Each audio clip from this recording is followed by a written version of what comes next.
और इस देश की सुप्रीम कोर्ट को भी यह ध्यान रखना चाहिए, एसी में बैठ के महात्मा गांधी की तस्वीर के नीचे आपके खिलाफ कोई दो शब्द बोल दे, कोर्ट के खिलाफ कोई शब्द बोल दे तो कंटेम्प्ट ऑफ कोर्ट होता है।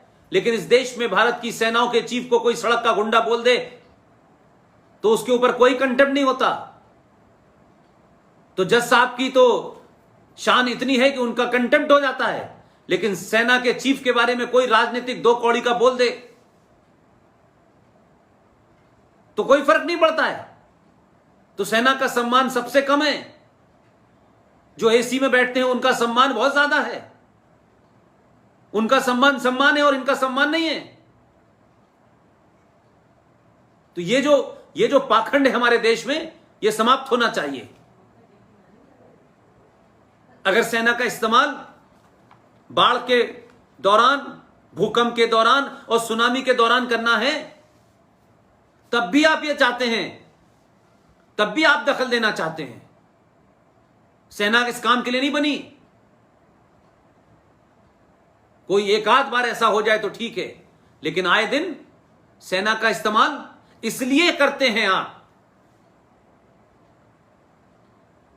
कि सेना के प्रति लोगों में सम्मान है, लेकिन 30-35 करोड़ लोगों के अंदर सेना के प्रति नफरत है।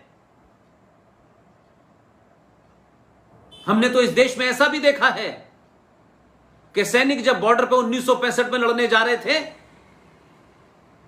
तो जिन लोगों ने सड़क खोद दी, सेना के ऊपर पत्थर चलाए, वो इस देश में मंत्री बन गए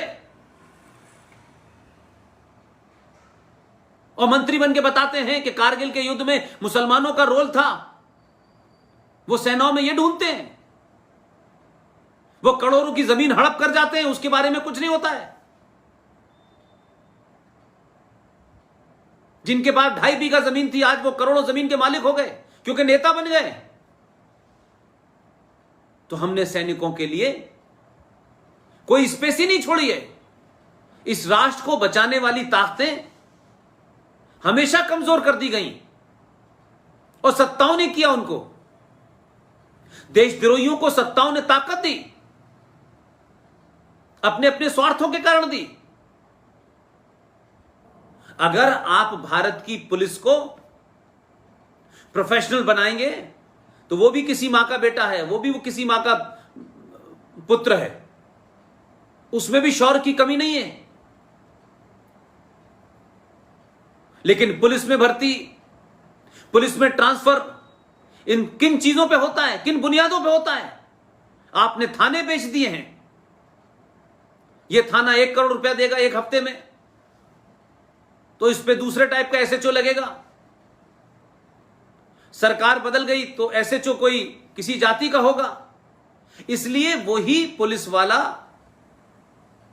सैनिक का काम कर सकता है, दंगा रोक सकता है, लेकिन क्योंकि उसमें उसकी जो नियुक्ति हुई है, उसका जो चयन हुआ है, वो इसी एजेंडे के तहत हुआ है।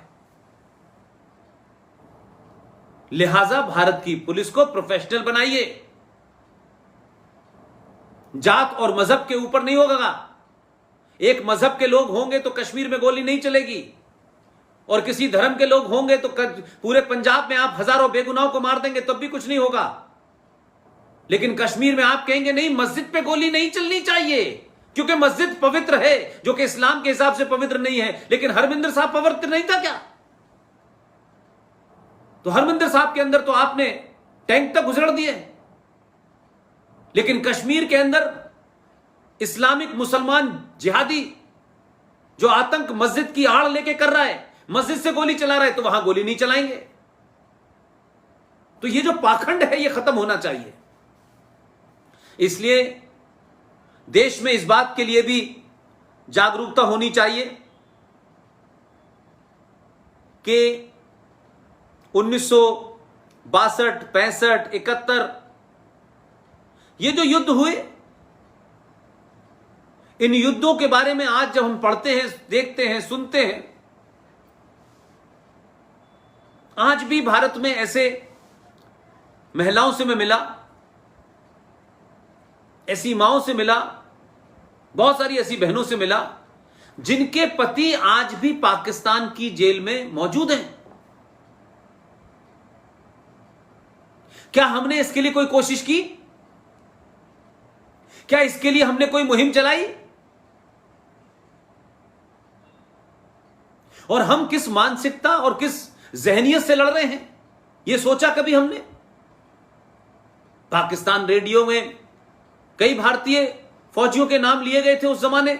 1965 के युद्ध की बात है, 71 के युद्ध की बात है। लेकिन एक इस्लामिक देश जो उनका इस्लाम कहता है, किताब कहती है, वो भारतीय सैनिक को सैनिक नहीं देखते, वो उसको एक काफिर सैनिक देखते हैं।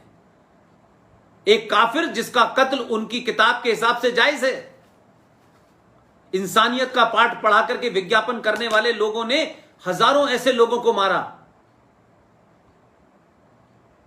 लेकिन 54 सैनिक, 55 सैनिकों का हिसाब था भारत के पास। लेकिन भारत की सेनाओं ने और सरकारों ने सैनिकों की सुनी नहीं, और सरकारों को यह बात बहुत बड़ी नहीं लगती थी, इसलिए उन्होंने कभी इन चीजों को आगे बढ़ाया नहीं। इसके लिए कोई लड़ाई नहीं लड़ी, इसके लिए कोई कंटिन्यूअस जद्दोजहद नहीं की गई।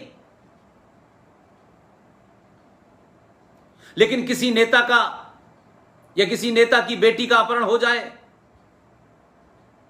तो दुनिया की सारी ताकत लगाकर उसे छुड़ाया जाएगा।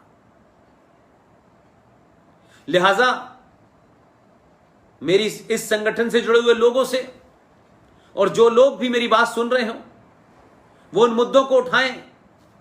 आज डिजिटल मीडिया का दौर है। इस सोशल मीडिया के दौर में आपके पास इंफॉर्मेशन की कमी नहीं है। किस युद्ध में कौन से सैनिक कब जेल में थे पाकिस्तान की, कहां, किस रेडियो से यह ब्रॉडकास्ट हुआ, किस अखबार में छपा, कम से कम इसको आम आदमी के बीच में लेके आए, इसको कम से कम लोगों को अवेयर कराएं। हमें यह तो बहुत बताया जाता है कि सन 71 में ईस्ट पाकिस्तान को आजाद करा करके हमने बांग्लादेश बनाया। 93,000 पाकिस्तानी इस्लामिक जिहादी फौजियों को हमने सरेंडर कराया। लेकिन बौने नेताओं की अपनी निजी करतूतों के कारण हमने 93,000 फौजियों को खाना भी खिलाया, सब कुछ दिया, और जनेवा कन्वेंशन का इस्तेमाल करते हुए हमने उनको वापस कर दिया। लेकिन कश्मीर की समस्या सॉल्व नहीं की। हमारी लड़ाई के नियम अलग हैं। हम कहते कुछ है, करते कुछ है।